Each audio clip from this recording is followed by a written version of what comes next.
Ardhja e voleybolistëve tuaj, si në kampionatin e femrave, ashtu edhe në atë të meshkujve, i ka dhënë më shumë rivalitete e cilësi kësaj loje në vendin tonë.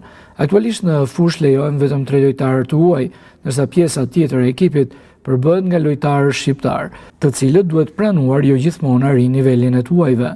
Ndërkohë në Superligën e futbollit, duke nisur nga muaji janar, nuk do të ketë më limit për lojtarë të huaj. Kjo ngre natyrshëm pyetjen, a është ky momenti i duhur që një hap i tillë të ndërmerret edhe në voleyboll?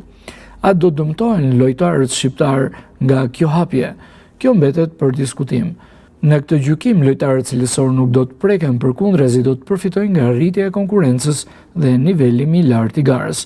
Nëse limiti hiqet apo jo, është një vendim që kërkon debat, por një gjë është e sigurt, hapja ndaj tuajve do të rrisë rivalitetin e do të çojë voleybollin shqiptar në hapa më të larta.